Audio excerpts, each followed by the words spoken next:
Hey guys, it's Doc again, and I just wanted to take a second. I'm about to show you a gold cube setup that we recorded the other day, but I just sort of was playing around because we really had already tested this material once, and I was just sort of putting it through a double test system, but I figured I'd record it. So I wasn't real careful with the setup, and I just wanted you to understand that it's not like I was out there trying to work out a quarter of an ounce of gold. I was just doing a secondary test with it. So I'm going to show you that footage in just one sec, but I was pretty tired. We'd come back from a mountain trip and I didn't get to go over a couple specifics on how the gold cube works. So before we go to that and actually show you the setup, I wanted to talk about that real quick because it does involve some pretty neat science.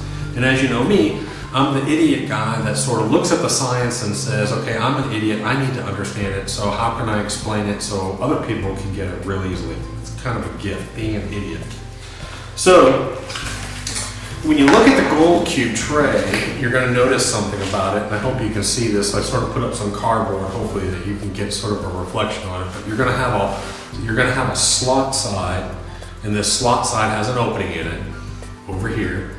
This is where the water falls through. And then you're going to have what I call the basin side or tub side, which is sort of a half circle side. Now on the back of this, on this side, the part that actually sticks into the basin, okay, into your tub, it actually has a lip on it, so you can see that lip. Now that lip is important, and most people don't understand what role it plays, but I'm going to show you in 1 second. So this is sort of the gold cube setup, and it has vortex matting on it. Vortex matting is one of the few active mats that's sold, and I'm going to talk about active versus passive in just 1 second so you comprehend that a little bit better. And there's a couple things going on here. A lot of people think, well, it's just a 3-tray system with an active mat. No, there's more to it.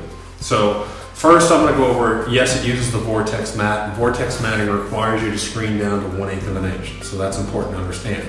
Also, you will have some gold once in a while, not often, but like stringer gold. Stringer gold may actually get through an 1/8 of an inch string, but it may not stay in the vortex. So that's why we actually run our gold. Before we go to the gold cube, we actually run it over our UR, the Gold Hog Under Riffle or UR mat. And that has a tendency to pick up gold that's a little bit larger or just a little bit different shape that may not get caught in this. But this is a wonderful tool, probably the best tool out there for very fine gold. So I'm going to talk to you about this tub basin real quick and help you understand, because that's the other part. One part is the matting system, and the other part is this tub basin. So here's what the tub basin looks like. This is my 3rd grade cutout of cardboard, but it sort of shows you what is happening on the gold cube tray. Now, there is, again, don't forget, when you put the other tray on top of this tray, you're going to see this shape. So now you can see this. And you see how that little lip sticks down in there, and it creates sort of an area that it has to go by or under, all right? So now you've got that image in your mind. So now you've got this tray here, you've got this slot here, and the gold, all the material has to run, even your lights, has to run underneath that little lip before it comes out here. Well, what happens in this chamber, this rounded chamber, is it's sort of a specific gravity chamber where gold falls extremely fast. And if you don't know, on our website, we have a bunch of information about gold, but one of the statistics we put on there from previous studies is that a 1 millimeter sphere of gold will fall approximately 48 inches through water in 1 second. Let me say it again. A 1 millimeter sphere of gold will fall 48 inches through water in 1 second. Gold falls very, very fast, okay? It's very, very dense. It's very, very heavy. So as the material comes in through this mat, through this tray, as it comes through here, the heaviest material is going to be forced to the bottom. It's going to fall quickly. The lights don't go necessarily all the way to the bottom. So what happens is that gold slows down slightly, it runs, and it doesn't launch, it just comes across this mat like this. That's the action. So if you follow my fingers, the gold comes in, settles along the bottom, creeps along, and sort of goes like this. Now the lights use a different action. As the lights come in, they just come through and they sort of launch. So you understand that. So the lights will sort of come out of here and launch a little bit and then settle. So you'll see along this tray right here that you'll have weights, you'll have material based on specific density. So the heavier material, because it's falling or hitting that mat first, will actually be right here, okay? So your gold will be here, lead will be here, mercury will be here, whatever the specific density breakdown is, but your heaviest specific density or your heaviest material is going to be up here, and the further you go down, you're going to have lighter materials. So if you ever want to do a visual inspection on the gold cube tray, really when you pull it off, you want to watch this area right here, and you want to make sure you watch this edge. That's really how that chamber works. Now let's talk about active matting. So active matting.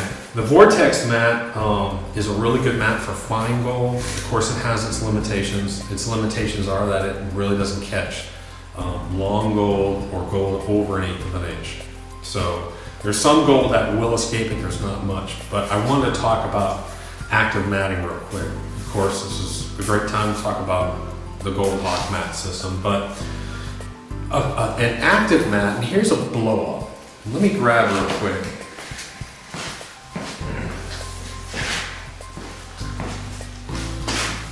That's what you get for being prepared. What most people don't understand is that this is an extremely complex pattern miniaturized down. So I like to, and even when I go to a commercial operation, they don't really understand what the mat is or how it works. And so it's very, very important that I explain to them. So I actually bring this a little cutout with me, even to commercial operations, to explain how it works, to make sure that they put the mat in the right way, because there is a way for it to go in. And what ends up happening is this is the way that the mat runs. So water flow is coming this way. Boom, real fast, water's zooming across here. As water comes across, this now becomes a false bottom. So normally, when you look at a sluice bed, you would think that the steel or your carpet, let's say, is your bottom. This is actually your false bottom here. So as water and material runs, it runs across here. As that happens, you're going to have miniature vortexes forming here. So water comes, water falls in here, it creates a vortex. And the faster you move that water, the faster it moves, obviously. Water speed will impact vortex speed. So you're going to have a miniature vortex inside here. What ends up happening is, because now this is the false bottom, that if there's small, these chambers are over 1/4 of an inch wide. So larger gold, anything that's sitting on, riding along the bottom will fall in here very quickly. Or even on smaller fine gold, it may come off here a little bit, but it's going to hit this and come in and be pulled in by that little vortex that's in here now working. So as it's riding along, it comes in and falls, gets pulled in. But then you're going to notice that there are two mini chambers down here. And on these mini chambers, there's almost zero current. So you have high current, medium current with a vortex, and almost no current inside this these two little chambers. We call them their catch chambers. So as it's rotating, the heaviest material will fall and hold in these little chambers right here all along, these little chambers. And we find a lot of our fine gold tucked in there. And that's why you can run a lot of water flow over this and not worry about losing gold. You don't have to worry about losing gold with this mat, because it's specifically designed to hold it during high water flow conditions. You can disrupt the vortex, it doesn't matter. If you shut off the flow to this mat, what's going to happen? Well, it's just going to stop working, and then all of a sudden it'll reactivate. But that doesn't mean that you're going to lose gold. So that's an important point. When you have a passive mat, it's completely different. So you're going in here, and let's pick up another one of my great tools here. This is a rock. So this is heavy. Let's say that this rock is gold. So it's coming along, it's sliding along the bottom, because gold falls very fast and it's heavy. The gold will actually slide along here and will immediately fall into this chamber. And it'll fall into this vortex and it'll immediately fall into one of these chambers. That's a big piece of gold. But it'll fall into one of these chambers. Now the other thing that a lot of people don't realize is what we figured out was these little angles. We wanted these angles inside here, because what happens is if any of the fine gold starts to want to work up like this, it gets trapped right here. It can't go past these angled in walls. So that's another reason why it holds the gold so well. Now, another part about this is a lot of times we use this just as a plain finishing mat. is because larger material won't go into it. So you up to 1/4 of an inch can go into here. But if I have a larger piece of material, it's going to come over here, and as it's going to fall, it's going to hit this little upwards ramp. It's going to hit that and get kicked up and move down. That's sort of my slow motion version. So again, if it's larger, it won't fit in there. It'll kick here and it'll kick up out of the way and go down. Same thing with light materials. Because it's not falling quick enough, because it's light based on specific density, as it's going across, it's not going to fall this quickly. So it's going to come and it's going to hit that upper wall here and then kick back up. So as you can see, I'll move this a little closer for you. So as you can see, as this ball comes across, or as this light piece of sand comes across, it's moving quickly down here. And it doesn't have time to fall into this hole or the weight to do it, so it hits this back wall and just keeps going. So essentially your lights, well, I should say your mediums are just going to keep bumping all the way down. Your heavies immediately come into this chamber, fall in, and get worked out. Now there's an active exchange going on here constantly. So these will be filled up pretty much by the end of your run almost completely with black sand and gold. But because you're running a higher water flow over this mat, it's going to stay active. So it's going to keep moving, and eventually, if more gold falls in here, guess what's got to go out? The gold's not going to go out, the black sand's going to go out. So you'll actually see, if you're doing a huge run on commercial runs, they'll see black sand sitting at the end of their sloughs. That's fine. You're not out there prospecting for black sand, you're prospecting for gold. This is one of the few mats that will actually work black sand very well. It has a high exchange rate and it'll keep working and keep working. The gold is the heaviest, it will stay on the bottom. It will not come out of here. The black sand will come out as a last resort. So it will look filled.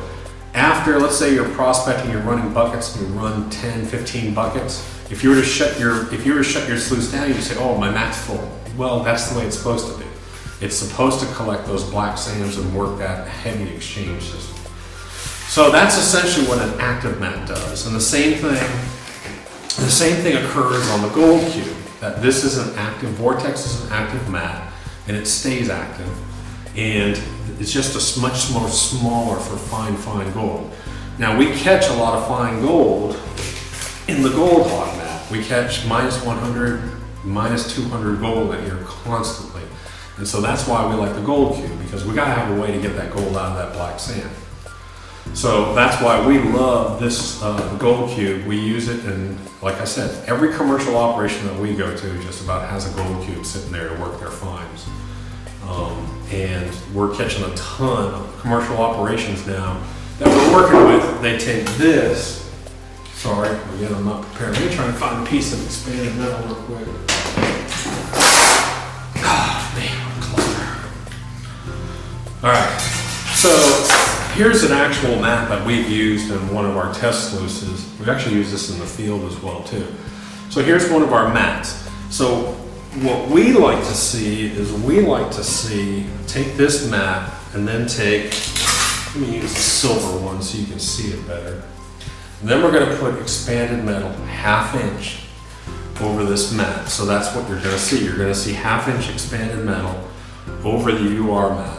And what ends up happening is you really, to be honest, you don't have to worry about classifying that much, because all your larger rocks, guess what's going to happen? Your larger rocks, they're just going to roll down this mesh and they're going to be gone. Same thing. Let me get my other great scientific tool here. Same thing, if you have a rock and you put it on here, it's just going to roll off. So this is one of the nice things about the mat, is using the 1/2 inch over it, that a lot of our mines are starting to understand, that they don't have to worry about perfect classification. They can run larger material down this setup and it just rolls right down. But it creates a super hyperactive fluid bed underneath. And because you're not using riffles to constantly throw that material back up into the faster moving layers, that the gold is constantly settling, okay? And that has something to do with laminar flow, if you ever want to get specific on it, but I'm too dumb to learn that stuff. So, the reason why I'm talking about that setup on commercial and normal sluices is because it takes advantage of that laminar flow as well too. Laminar flow means that a river flow has several different layers to it of speed. The top speed, the top water is always fastest, and as you go down, it gets slower and slower to the point that you get to the water that's on the bottom of a river that's almost not moving at all. It's very, very slow down there. So that's why if you get rid of your riffles on a certain portion of your sluice, you're not throwing that fine gold back up into those higher flow rates. And that's what we've seen. We encourage our commercial operations to at least put a section, maybe a third of their sluice, into this setup where we're using actually very fine capture devices, the UR mat with 1/2" expanded metal over it, because you're just constantly settling. That's all you're doing. You're not throwing that gold back up into the turbulent mix. You're not stirring everything up. It's just settling. Gold falls how fast? 48 inches in 1 second per 1 millimeter. So if you allow it to settle, which it wants to do, it'll continually settle all the way down. Your lights and your bigs will go past it. Same thing with this. It also applies to the gold cube. Since we're not using riffles in this system, and we've tried it, trust me, we put riffles in the gold cube. We're probably one of the few idiots that did that. But we played with it just to see with it. But the whole point of this is that you're allowing the gold, the heaviest, to settle. You're not throwing it back up into the higher water flows. And you're only using about 1,000 gallons per hour anyways in this device. So it's constantly settling and being grabbed by that metal. So I hope that sort of explained the difference, something about, the turbulence and settling effect, both of the Gold Hog UR mat with the 1/2". Our scrubber mat does the same thing. Our scrubber mat is based on the theory that you want to scrub gold, like if it's in clay or something, but you don't want to send up a whole bunch of turbulence. All right, now also when I'm out there and I'm doing this and I'm tired and I'm talking like an idiot, I talk about replacing your matting. I wanted to clear that up just a little bit. You really don't have to replace your matting in this thing. If you're a commercial operation and you're using this every single day or every other day for some cleanouts, and you're using it 6-7 months a year, at some point you probably want to consider replacing your matting. It's very easy to do. But for the average operator, you shouldn't have to worry about replacing your matting. I want to clear that up a little bit. But also when you buy replacement matting, there's a certain type to buy, and you can do a Google search, it's in the forums everywhere, about what type of vortex you want to buy to replace it. When it comes in, it's going to come in shiny. But as you run it, it dulls down. So I like the dull mat. That's one thing I like, is I like flat, dull surfaces, like in my gold pan. Same thing, I like that dull sort of chalkboard feel because it grabs gold better. Well, this mat, and if you're going up on a trip somewhere and you've gotten a brand new gold cube, my recommendation is you go out in your yard, if you got extra gold gravels around and stuff, I blast it through it just over and over and over. Get that mat a little bit worn down. If you've got a bunch of concentrates, even if you're not working it for gold, just sort of wear in that mat, make sure it's not shiny. For some reason, the ones that come in from the gold cube folks, they come in pretty flat. But if you buy the new replacement matting, everyone's using different materials on it. Some that's more shiny, but it'll wear down and be fun. All right, so now I hope I answered a couple of questions before we go out there. And now I'm going to go ahead and we're going to go out and I'm going to show you the setup that we're running on the gold cube. Thanks, and stay tuned. Oof. Hey guys, it's Doc. And today I'm going to run through a gold cube setup with you real quick. And I'm going to sort of start from scratch. We've been playing out here. We just got done on a long mountain trip, moving a lot of material up in the mountains of Georgia with the with the Gold Hog matting. So what I'm going to do is, the first thing I'm going to do is I'm going to get my stand set up. So I've got my stand set up and I use a kiddie pool. Its water's dirty because we've already been running in it. But I use a kiddie pool. They're $4.99 at the end of the season at Toys R Us. Buy about 5 of them. But I keep them, and then I put a black rubber mat on the bottom of it, because on those kiddie pools, they always seem to have designs of fish and sharks and something exciting. So I put a flat rubber mat so that when I go to scoop out any of my excess, guess what? It's smooth. It falls onto that rubber mat. So I learn from your mistakes.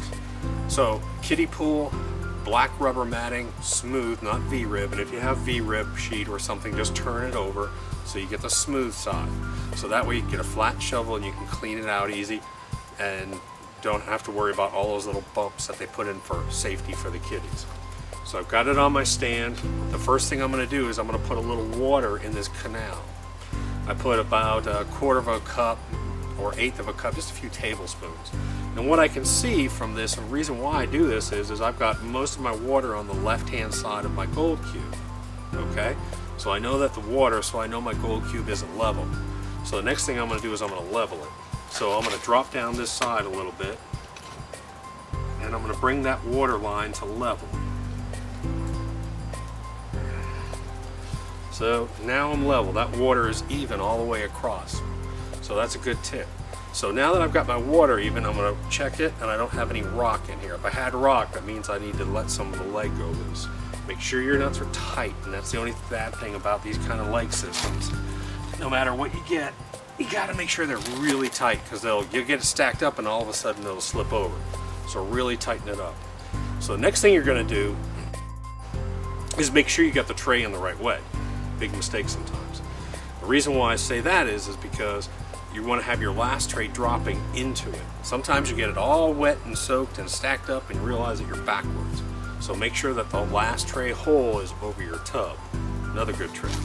Now, I may have to go back and I may have to adjust the height, the stacking height, because they usually have to do it on this, but that's okay. I'm pretty close to level. Now I can just move one set of legs up and down. Oh, should be good.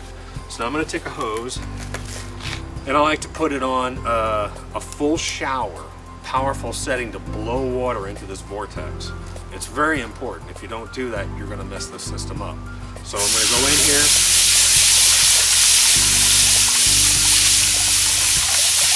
And not only am I going to let water run down it, but then I'm going to go back and blow on it and let it run down it. I'm going to really get it soaked.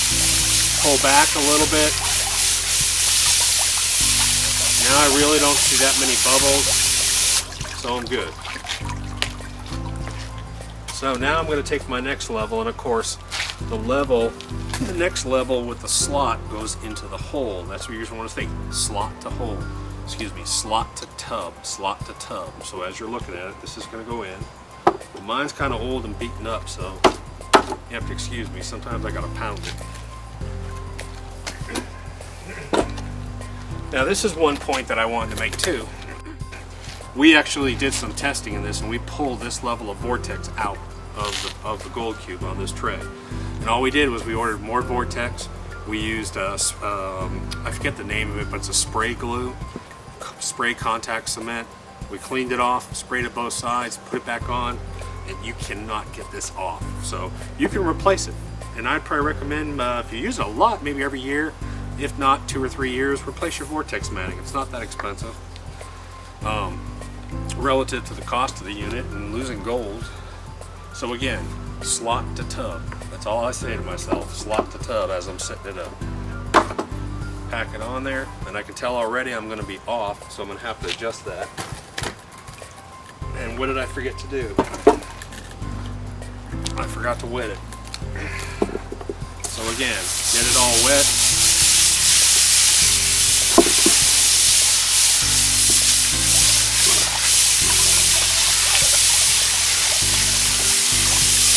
Really blow it in there, get those bubbles out. Slot the tub, slot the tube, wet it. Now this new stuff too, when you have new, the new is a bear sometimes. You get the grass bear. So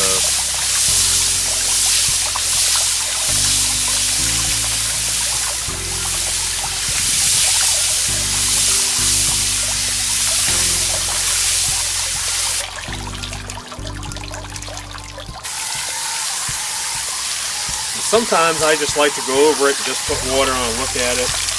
Just let the water just fall on it. Sometimes you'll get it better with new matting. You get the air bubbles out better that way, just letting the water fall on it.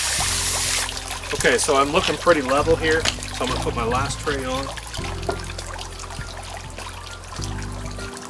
And again, slot the tub. And again, mine's pretty well beaten up. So now you can tell that I'm crooked, okay? So I'm gonna adjust the legs. So I need to drop these down, these front legs down, so I'm gonna level it out. Keep a hand under it.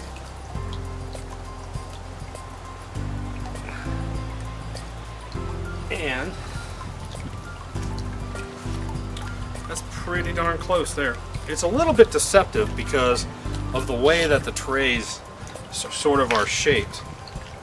It's a little bit deceptive, but you can tell usually when you just have to be fairly close. You don't have to be exact. It's just a difference of angles and you'll be fine with it. This angle really isn't so much important to me as it is the angle this way. So left to right versus front to back, as we'll call it. Because if this is off, if this tray is off a couple degrees, well then this tray will make up for it. So it's not off much, just a little bit. So again, I'll run some water through it. Clean water, and I'll watch for the water to come out the bottom. That looks good. Now I'm going to get my pump. So now I'm going to get my pump, 1100 GPH, and I put it, this is another nice thing, I actually put it under the rubber matting back over here. And this is exciting TV.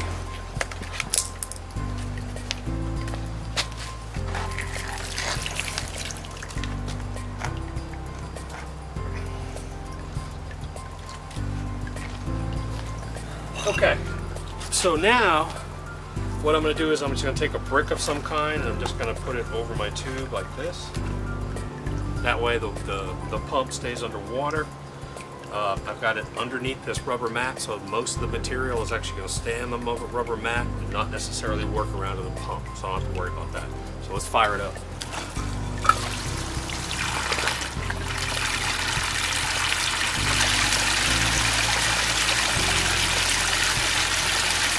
Alright, so the cube is working,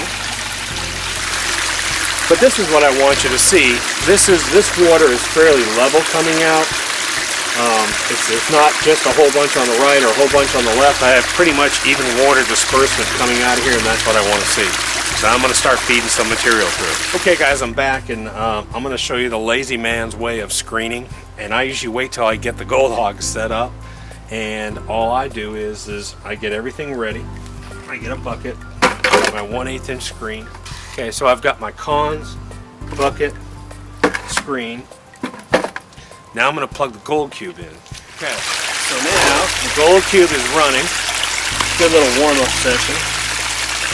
Now I'm going to take my cons, but I'm going to steal the hose off the gold cube.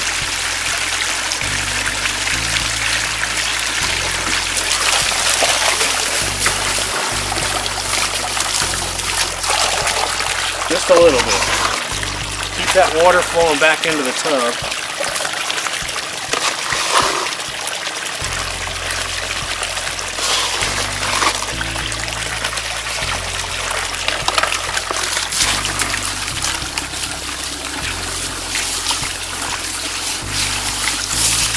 Now you gotta be careful you don't run out of water here, so.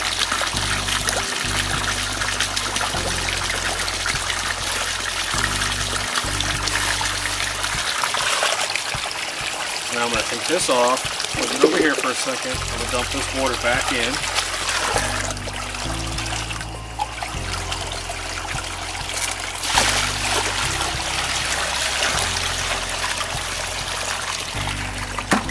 Put my tray back on. Now come back up. Wash again. And now this is my nugget tray. And I'll go through here and I'll look for nuggets. So that's going to be the next thing I do. So I'll go through here and look for some rusty nuggets. Usually like to dry them out because where we went this time, they turn really rusty yellow and they're easy to spot. So without losing any, I'll put that over here. Put the water back in. Hook my gold cube back up. And now I'm ready to run. Alright, like I said guys, excuse us, the mess. We just unloaded, we just came back from long trip work-wise in the mountains. We ran a ton of material. So this is all we're going to do now. All we're going to do is we're going to feed this back and forth. I like to feed it wet. I think if you feed it wet, personally, I think it stops more flow disruption if you feed it wet. Back and forth. We want to work that whole matting surface.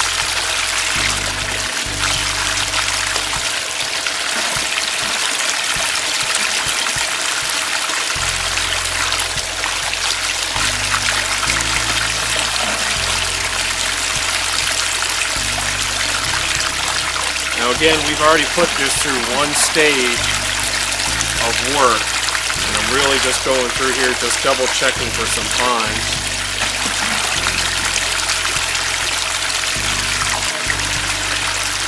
One thing I did want to point out to you guys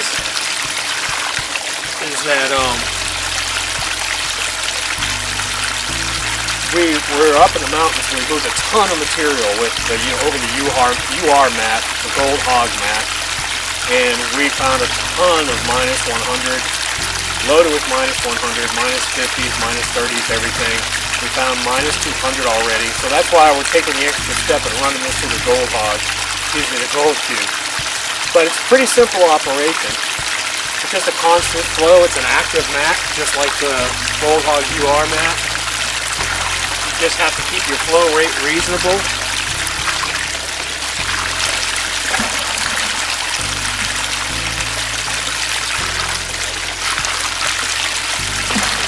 Most people would feed it a little bit slower probably, but like I said, we've already worked this material a little bit. But there's just so much gold in here, really. Fine gold that we caught, that we want to make sure we run it again.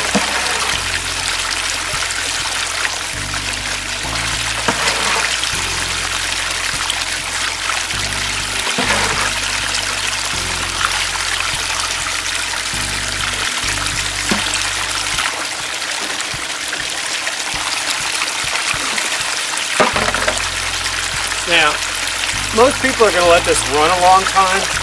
You can, I guess, but I mean, it's already done its work. Whatever material is going to pass over it has already passed over it. So my personal feeling is, as I'm watching this, the material's gone. The only thing you're going to do is possibly lose material. So at this point, I like to shut it off. So I'm going to shut it off. Okay, guys, the next step is pretty simple. All we're going to do is we're going to take the hose off.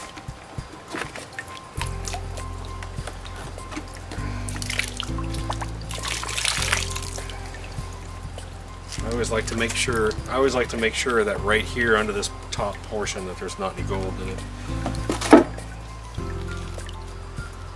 Carefully, we're going to take this, let it go into a tub basin, okay? Then what I'm going to do is I've got it on gentle soak. I'm gently going to rinse it first. Gentle rinse.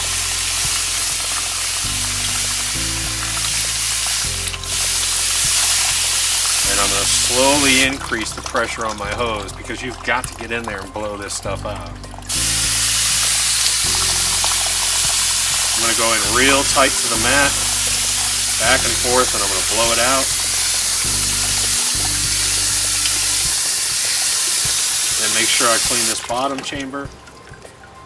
And we're perfect. Next one.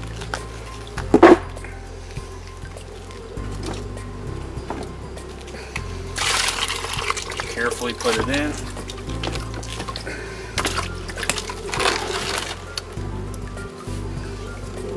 And again, gently start, just a gentle rinse from far away. Empty your chamber. I like to put it on its edge. And then I go in and I blast it really close, full power.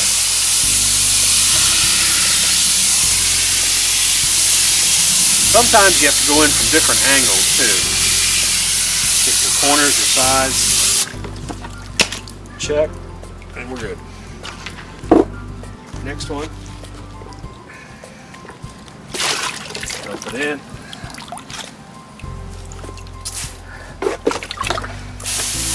Gentle rinse. That's the funny thing about an active mat, both the vortex and the UR mat. It's hard to get gold out of it sometimes, not just catch it. So you really got to get in there and clean it.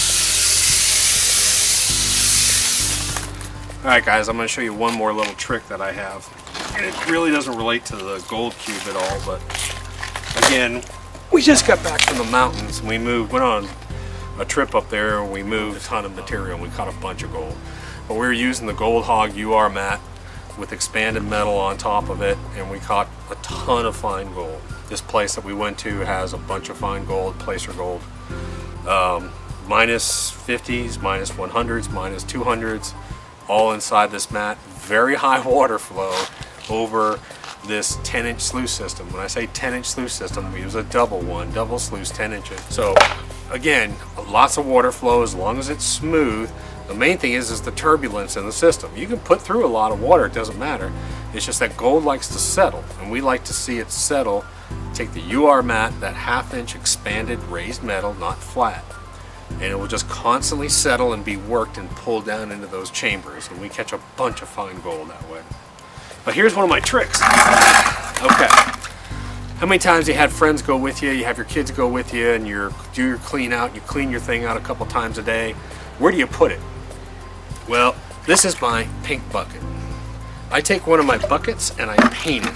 I paint it either bright fluorescent pink or bright fluorescent orange, and I tell everyone that comes there the first thing of the day, nobody touches this bucket except for me, because I'm an idiot too. And if you've ever been to the point where you think you've thrown away some concentrates by mistake cleaning it out, you're gonna understand what I'm saying. So you have to stop and sort of think, where are my concentrates every once in a while? So take one of your buckets, get some neon paint, pink or orange, and what you're going to do is an advertisement for Lowe's. Buy your tools at Lowe's. Doc says buy there. But anyways, spray it in a fluorescent color and tell everyone, nobody touches this bucket except for me. And if you have guys working with you, you're working as a team, everyone knows that that pink bucket is a con bucket. It does not get touched. It doesn't get used for transporting material. Nothing happens to that bucket. So it's a real good, it seems so simple, but I can't tell you how many times where I've used coffee cans and buckets and all of a sudden I stop and I think, oh my goodness, did someone just wash out my cons? So, and you know, 4 hours of shoveling dirt and moving work, you're kind of upset about it.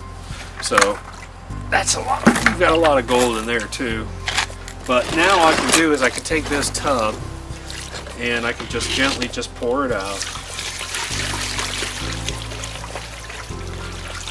And again, gold settles and it's heavy, so just keep pouring. Don't worry about it. So that's what I've got right there. I had about, probably 1.5 gallons of concentrates. 1.5 gallons of concentrates that weighed probably about, that tub was probably 25 pounds. And now I'm down to just a little bit, probably about a cup of material. So I'll have most of my fine gold in here. And again, this is one of the last steps we've gone to. We've already run it through different processes, and we've already caught a lot of minus 100s and a lot of chunk gold and a lot of stringer gold too. So we'll go through this and we'll check it out and we'll pan it and we'll play it for a while. But I hope you like that. I never did actually get to go through a whole gold cube setup with you, but now that we're using the UR mats, we're catching a lot more fine gold, and a lot of our commercial operations are catching it too. And you'll see a lot of your commercial operations, and when I say commercial operations, even your mid-sized commercial operations, they're starting to use the gold cube now when they're catching fine gold. But one of the things that we're doing for some of our commercial operations is we're telling them early up in their sluice process to put the UR mat with 1/2 inch expanded metal as a part of their sluice system, because that smooth, constantly working bed, it's like a fluid bed, it just constantly just holds that fine gold. And they're catching a bunch of fine gold way up high in their sluice now versus maybe down lower. So we ask them to put it up high, run it over it, try and catch as much as you can early before it enters the turbulence of the riffles and everything else. So, you know, thank goodness for the gold cube, because now we're catching a bunch of fine material. But the commercial operations, just about every commercial operation we go to now also has a gold cube for their refining process. Every single one I've been to, as part of their last step in processing, is going through and getting that fine gold out. So maybe I'll show you some of this gold in just a sec, so hold on.